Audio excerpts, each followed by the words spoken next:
Hey, this is Mike. Thank you so much for choosing this video. Today I'm in Myrtle Beach, South Carolina, visiting East Coast Honda, and I'm checking out a 2017 Honda HR-V in the EXL trim level. This one also has navigation. So lots of cool stuff to show off, so let's go ahead and get started. This HR-V has 215, 55, R17 Michelin tires, wrapped around 17-inch alloy wheels, looking really nice, matching the paint by the way. It also has four-wheel disc brakes with ventilated disc brakes in the front and solid disc brakes in the back. The name of this color is Lunar Silver Metallic, and it looks fantastic. This is a really good color for just about any vehicle, silver. It's actually the color of my vehicle. So looking here at the front, it has the black accented grille area, and even there at the very bottom has that black plastic kind of keeping the road debris from scratching your paint. And the headlights are powered by halogen bulbs, and they're in a reflector housing for your low and your high beams. You also have reflector halogen fog lights here at the bottom.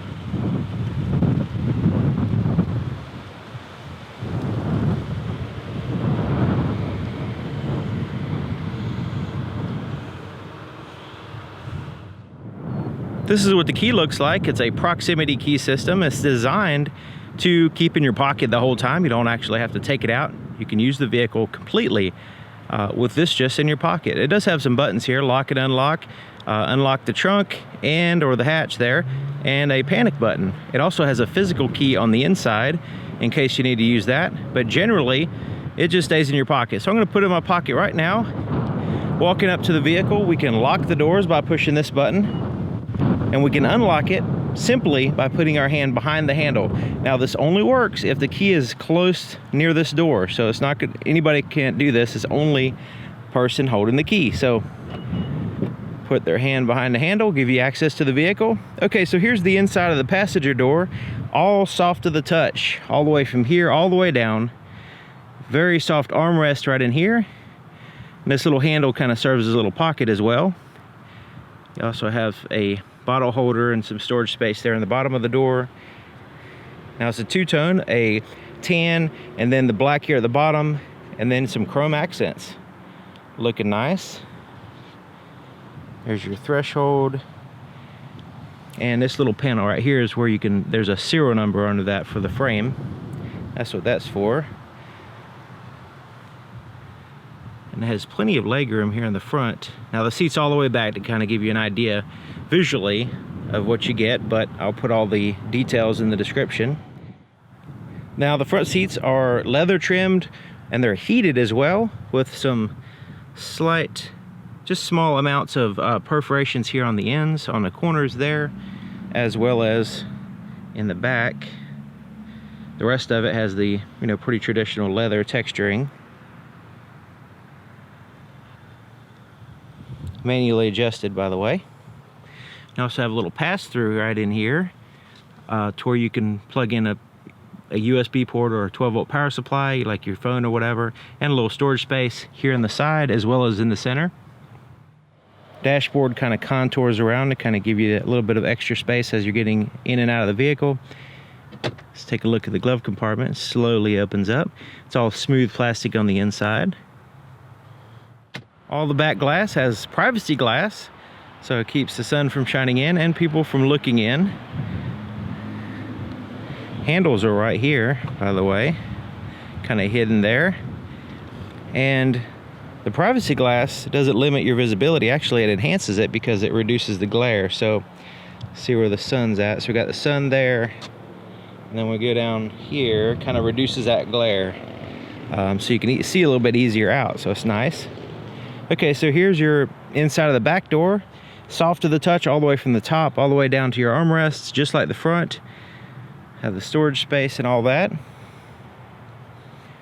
There's your threshold area. Now these are amazing seats, and some would call them magic seats because you're able to do so much with them as far as the versatility of your cargo space. So Of course, you have just standard seats, and the headrest will lift up, and so you can get them in position. And they fold in a 60-40 split, so right in here is your split between the seats, not only the back but also the bottom as well. Let's take a look at the floorboard real fast. With the seat all the way back, you still have plenty of leg room and a pocket in the back of the front seat. Here on the passenger side, you have a cup holder here in the center with a 12-volt power supply, and almost just the slightest hump there in the center, so the center passenger, if you have one, is not going to be bothered with this straddling this big hump in the center. It's just a very slight bump in the center of the floor. So the way the seat's designed is, let's say you have some stuff in the back. It's all depending on your combination of cargo and passenger needs, but lifting this seat up here and then closing this down kind of locks it in place like so.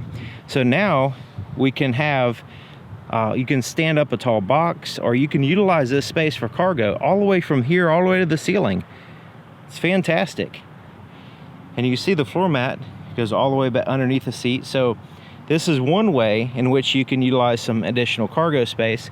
You also, of course, have some space under the seats even when you have passengers in place. So both of these seats will do that. They also, let's go ahead and unlock it by pulling that out. Let it down, make sure it snaps in place. Now let's fold it down. So folding this down like so. Now you notice the bottom portion goes down into the floor, so that way it gives it the lowest possible position. It kind of sandwiches all the seat surfaces together, so there's no wasted space. And then that way you can add to your cargo space in the back. So if you need some spillover room, this is the way to do it. And of course, you can still have passenger space on the other side and still add to your cargo space. It's a really good idea. Okay, taking a look at the back of the vehicle, it has that little shark fin antenna at the very top. Has a spoiler here at the top as well with the third brake light. There's your windshield wiper. So you have a combination of LED taillights and standard bulbs. The backup camera is almost in the center position right in here. Has like single exhaust here on the right side. Okay, so let's open up the hatch and take a look at the cargo area. Takes very little effort to lift up.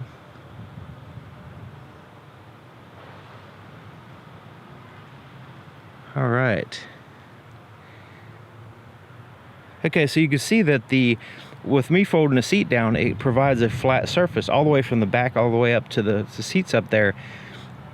So when you fold this seat down, you can have this really large cargo area when you need it, or a combination, like I said.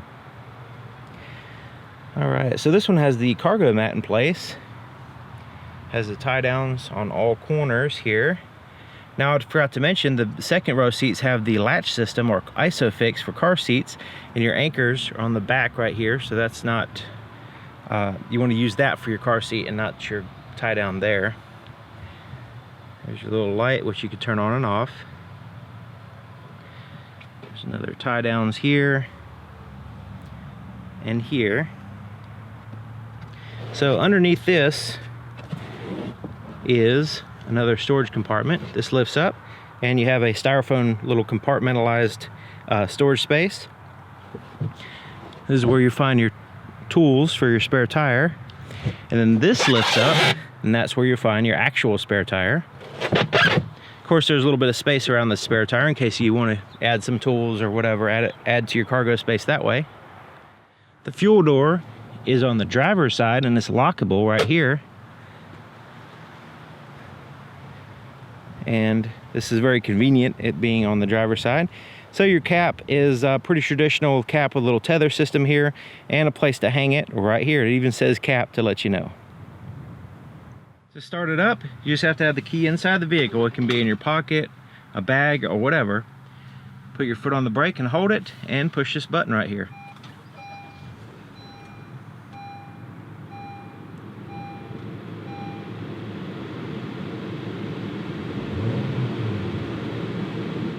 Here's the floorboard in front of the driver's seat, and you can see the floor mat hooks in place in two places. And there's your brake an accelerator pedal with a footrest here on the far left. So let's go ahead and take a look under the hood. To open the hood, there's a little latch, a little bit to the left of center here. Just reach in, move it to the right, and lift up. Now it does require a prop to hold up the hood. There's the prop right there. And you have a single place to put it right here. So some Hondas have two places. This one only has one, which is fine. All right, so I like the fact that it's not covered up with plastic. It does have some small plastic cover on the top, but not a big deal. You can actually see the coil packs on the top of each cylinder, which is neat. There's your exhaust coming out of the front, and the intake is in the back.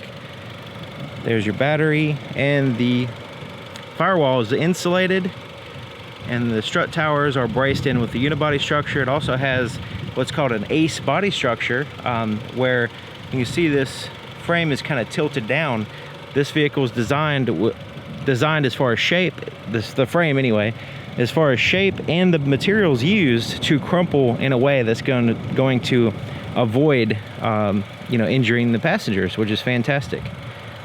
Okay, so this is a 1.8 liter iVTEC engine with 141 horsepower, and it's paired to a CVT automatic transmission. Continuously variable transmission, that's what CVT stands for. Basically gives you a whole bunch of simulated gear ratios. They call them speed ratios. Here's the inside of the driver's side door, and it's just like the other side except for it has a few more buttons.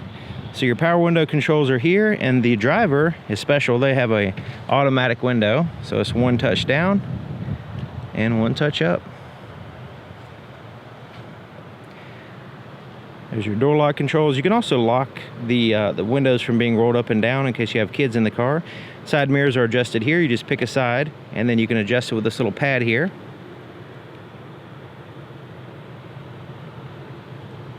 Manually adjusted seats here for the driver as well.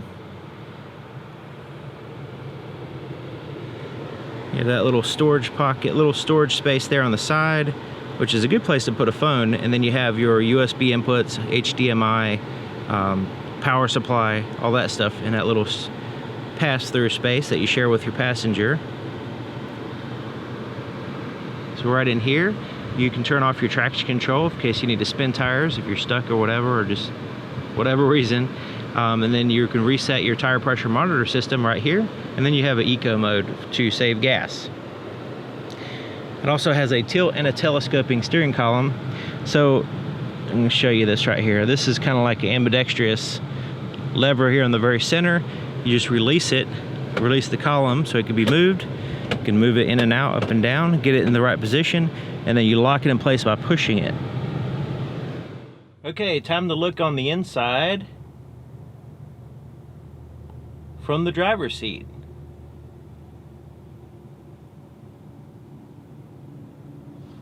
So, sitting in the driver's seat, I got the seat all the way back. For my height, this is where I would need to probably drive most likely. And I can almost put my legs completely straight out, but not quite. And my knee and leg room is fine. I mean, I have plenty of room there. This kind of dishes in a little bit, which helps out with the knee room for my right leg. And I can almost put my legs straight up. Now the floorboard has a little bump, a pretty big bump right there. I don't know if you can see that. That keeps me from able to get in my normal driving position. So if you like to drive with your knee like sitting like this and kind of driving like that, that would kind of get in the way for me anyways. But it does have the footrest, which is, that's plan B, I guess you can say. Okay, so here's your steering wheel. It's a leather wrap steering wheel, and it has the stitching on the inside, and it's not a super thick steering wheel. It does have some good thickness, but it's just kind of like a, I guess, medium thickness for today's standards anyway. It's very comfortable and high quality feeling, tightly wrapped. and it does give a little bit too, so it's not super soft or anything, but it does doesn't like dig into your, it's not going to like dig into your buns or anything like that if you're, you know, gripping it for a long time. So, and check it out, it has this little mesh here in the center, which is neat, and then that gloss black. Okay, so your cruise control is here on the right. On the left side is your volume for your radio, so you're up and down. You can change through your presets or your audio track or whatever here and here, and then you can change your audio source by pushing the center button. This button kind of cycles through 3 main features here. So your navigation, your phone, or your radio. So pushing that, and you just rest on the one that you want, and it'll go directly in there quickly. So this is a quick way of getting into one of these 3 main features, which is neat. And then this button right here will go into open up like a menu system. So when you push it, it pops up right here letting you know what selections you can make depending on what your screen is in. So that's what that button's for. It's kind of like a little menu button. And then your Bluetooth controls here for answering your call, hanging up, and you also have your voice recognition button down here as well. And on the back of the steering wheel, these little things here and here are your paddle shifters. So you can see they kind of extend down. You can kind of see the top portion easily, but the rest of it's behind the steering wheel, which is easy to you know, see right where it is when you're gripping the steering wheel like this. So you can change the ratios of the engine, the transmission. I hesitate to say gear ratios, but that's what everybody knows them by. You can change through the gear ratios. It's really speed ratios, but anyways, so that way you can change through the gears basically as you're driving instead of manually doing it. There's your windshield wiper controls for your front and rear. Your turn signal is on the left, but you also have your headlight controls. And it's a, so you have your headlights, and then you have automatic parking lights, and then you can turn them off. And then your fog lights are controlled here. Okay, so here's your gauges, and check it out. Each dial is has that circle around the outside, which is pretty neat, and it really kind of gets your eyes focused on each individual gauge, so you can, you know, find it quickly, especially if you're transitioning from looking at the road. Your eyes are focused on the road and different lighting conditions and all that, and then you look down here. It kind of simplifies the design, I guess you can say. So here on the far left is your RPMs. There in the center is a nice big speedometer, very easy to read, prominent numbers, and prominent position as well. And on the right side has your fuel gauge at the bottom, and then your miles per gallon meter at the very top. Then you have your trip, and then your outside temperature. So just up here there's the button here for your dimmer switches. You can turn it to change the brightness, but also if you push it, you can change your trip A, and then you have your range, average miles per gallon, trip B, and then you go to your oil life. Pushing it again goes back to your trip A and your odometer. So just using that button right here to do all that.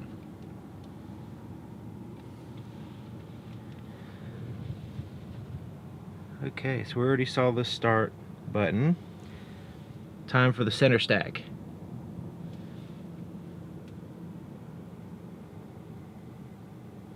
Okay, so up here is your touch screen, and check it out, it actually has a CD player, which is cool. For some people like to use it. And, you know, power button, eject button, and then you can adjust your day and night brightness here. So let's push this home button. You have some soft touch buttons here on the ends in addition to your screen. So your home button looks like this, and you have your, you know, quick access kind of icons, I guess you can say. Navigation, let's go into that. So it shows your map, and you can change your distance. So let's zoom in here. Let's zoom out. We're in Myrtle Beach, South Carolina. Let's zoom out here so we can get a look of the ocean and all that stuff. So you can see we're actually close to Surfside Beach. Here's Myrtle Beach. We're in South Myrtle Beach area, East Coast Honda. All right, let's go home, and then let's go to phone.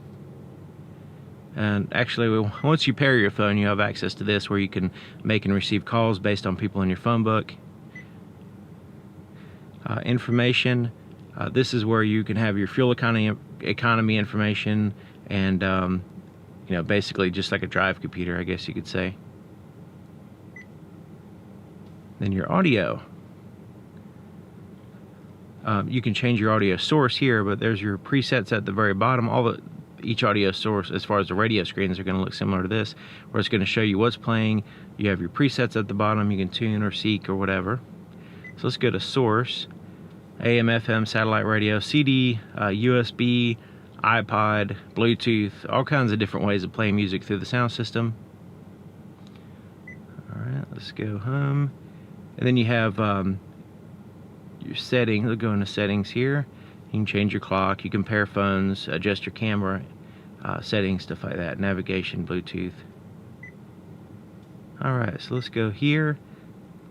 Once you connect a phone, you'll have access to this feature here. It depends on the apps on your phone. So when you have to have a direct connection, or you have to have a Bluetooth connection and one paired with the system. All right, so that's kind of give you an idea. There's your volume, give you an idea of what the touchscreen is all about and the main features there. I like the way it has a nice big prominent clock there on the corner, and it's always in that position so you can always find it. So your climate controls are down here. You can adjust your temperature, your fan speed. Now these are all soft to the touch button. They're like soft touch buttons. They don't actually press like an old-fashioned button like this. You just place your finger there and it'll just kind of sense it. Then you have your two-stage heated seat controls for your driver, and then your passenger there on the right side. And recirculate the air, your defrosters, and you can turn it on and off. It also has automatic mode. When you put your rear defrosters on, it also turns on your heated side mirrors. Alright. Okay, so here's your shifter, and I'm gonna put it in reverse to show you your camera. But before I do that, there's actually a second camera. There's the backup camera on the back, but there's also a camera on the side mirror here facing in your blind spot on your right. So I'm gonna show you that. When I put my turn signal on to the right, it's gonna show up on the screen. So it's giving me a view from that camera on the side of the right side of the vehicle. So if there's anybody in your blind spot over there, it's gonna let you know. And you have these little distance meters there. And it's a wide angle view lens. You can also look at, before you put your turn signal on, or whether you do or not, you can just push this button here and it will turn that camera on. So you can just see there if you ever need to see there if you want to decide whether you're going to change lanes or not. So that's the first camera. The second camera is the backup camera. So let's go ahead and put it in reverse. So now we have the view from behind the vehicle. It has the active guidelines there. So as I turn the steering wheel, it's going to turn those lines. Just kind of give you an estimated trajectory as you're backing up. Neutral, drive, that's your normal drive position. Then you have your sport mode, and this allows you to use your paddle shifters or just emphasize the vehicle towards performance and not so much on the fuel economy. So it's pretty much the opposite of the eco button over there. There's your parking brake. It's electronic, so when you pull that up, it's going to secure the rear wheels using an electric motor on each caliper back there. And you push it down with your foot on the brake first, and you push it down to release it. Then you have a brake hold feature. So this is, if you have this engaged, so there are certain parameters in which has to be met. So if I push that now, all it does is flash the seatbelt signal. Your seatbelt has to be on. So when you have that on, when you come to a stoplight or a stop sign or whatever, you don't have to hold the brake the whole time. You can let go of the brake and it'll hold the brakes for you until you're ready to go, and you let it know when you're ready to go by pushing the accelerator. So that's pretty neat. It's pretty, takes a little getting used to, but it's a pretty neat feature. All right, so here's your cup holders. So these are pretty neat actually, because they're just not like regular cup holders. You have kind of place here for smaller cups, or you could of course use this space for anything you want. But then, so let's say if your friend has the little gulp over here, and you want to have the big gulp, you just lift this up, and that way you have the big gulp in there. Do they even have big gulp still? I don't know. It's been forever. It's been a long time since I've been to a 7-Eleven or drank soda or anything like that. So let me know in the comments if they still have big gulps. I remember when I was a kid, that was kind of a thing back in the 80s. All right, so these both flip up, and then you can have the big gulp area. But this slides forward your armrest, so you can get it in the position that you want. It's kind of contoured as well here in the front, and it's very soft, pretty soft, so when you put your arm on it. And it's kind of contoured this way as well. It's not like completely flat. And it's probably too small for me to share with the passenger, but it's up to you. So this slides back, and then it has a little lever under here. You lift it up, and you have some space under here. So it has this little storage, little quick access storage space to put some coins or whatever right in the back. And then you have this larger compartment. Goes in there quite a ways. And it has a little rubber mat on the bottom, so you can take it out and clean it and put it back in. Alright, so rear view mirrors here, and it's auto dim feature, which you can turn on and off right here. Little light will turn on and off depending on if you have it on. Tap lights. Your interior lights can turn on with the door by putting it on that setting. This is for your sunroof, which I'll show you in a minute. Right in here, when you have your light at nighttime, yeah, it's not going to do anything now, but at nighttime, if I remember correctly, there's a little ambient light that shines right there. Okay, here's your visor, and it has mirrors and lights.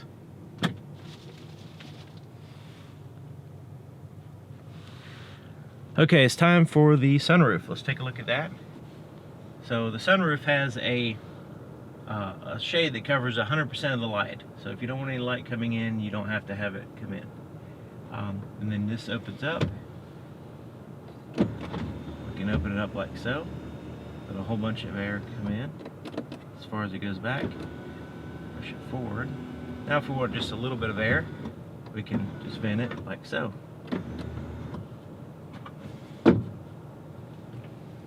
Now the dome light here in the center, you can turn on and off, so you don't have to have that on. If you open the door and at nighttime it's not on, you just have to turn that switch on. Okay, visibility in the back. Has a kind of oval shaped glass in the back. Now it does have some pillars in the back that are quite wide, so it's a good thing they have the camera system to kind of help you out with those blind spots.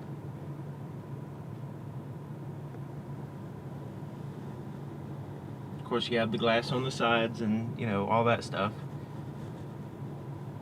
And they're a little bit further away, so as you like move your head around, you can kind of get a view around them, of course.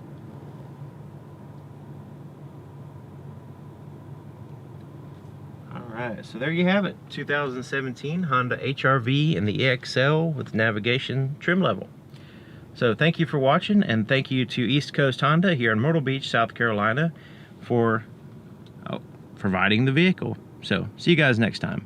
I'm going to try to give you a view of the window sticker here in case you want to use the pause button and get some information off of it.